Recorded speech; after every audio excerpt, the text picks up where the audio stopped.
Digital advertising sector की company Brightcom group पर सेबी ने बड़ा एक्शन लिया है। सेबी ने ब्राइटकॉम ग्रुप में गड़बड़ी पकड़ने के बाद कड़ा आदेश जारी किया है।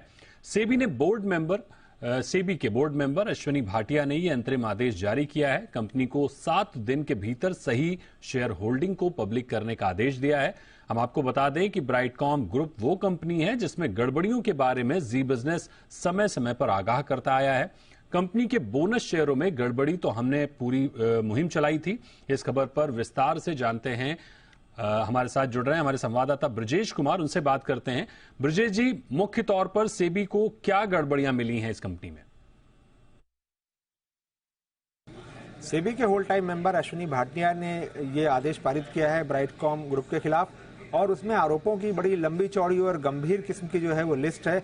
सबसे बड़ी बात ये, सबसे बड़ा आरोप जो है कंपनी के ऊपर ये आरोप लगाया गया है कि कंपनी ने खातों में गड़बड़ी की है और खर्चों को जो है वो कम दिखाया और मुनाफा ज्यादा दिखाया, जबकि खर्च ज्यादा हो रहे थे और मुनाफा कम हो रहा था। और ये सेबी ने पाया कि 1280 करोड़ रुपए का जो इम्पेयरमेंट लॉस है उसको कंपनी ने छुपाया, उसमें गड़बड़ी की। सेबी ने 2014-15 से लेकर के 2019-20 तक जो है वो खातों की जांच की थी और इस दौरान ये पाया कि कंपनी के जो नतीजे थे वो सही तस्वीर नहीं पेश कर रहे थे।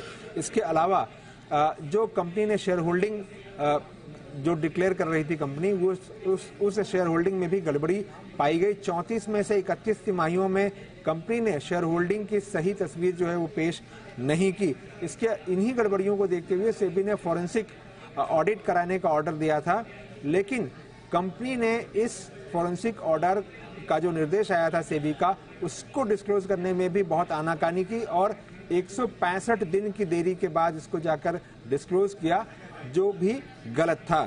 इसके अलावा कंपनी ने कंपनी के जो स्टैट्यूटरी ऑडिटर थे, जो ऑडिट करते हैं कंपनी की सालाना बेसिस पर, उनकी भूमिका को लेकर भी इस सेबी के आदेश में सवाल उठाया गया है।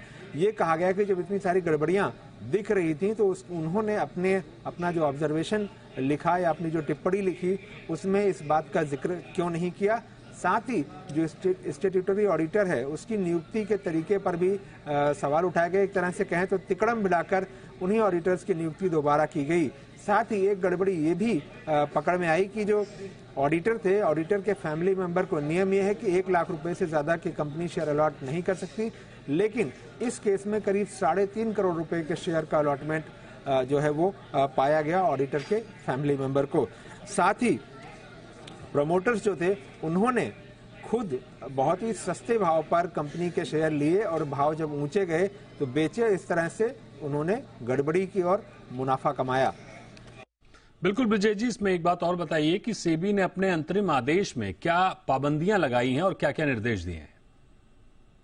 जो कंपनी के चेयरमैन हैं, सीएफओ हैं, इसके अलावा प्रमोटर ग्रुप के 2 और लोग हैं, ये 4 के चारों लोग अपना शेयर कोई भी तरह से बेच नहीं पाएंगे, डायरेक्टली इनडायरेक्टली, और इनके शेयरों पर कहें तो एक तरह से वो फ्रीज लग गया है। साथ ही यह आदेश दिया गया है कि 2014-15 से लेकर के 2021-22 तक कंपनी के खातों को नए सिरे से बनाना पड़ेगा, ताकि निवेशकों के पास जो है वो कंपनी की जो वित्तीय स्थिति है उसकी सही तस्वीर पहुंच सके। 7 दिनों के भीतर शेयर होल्डिंग की सही तस्वीर भी एक्सचेंजेस को बताने को कहा गया है, ताकि वहां से निवेशकों को सही बात पता चल सके कि वाकई में शेयर होल्डिंग जो है वो कितनी है।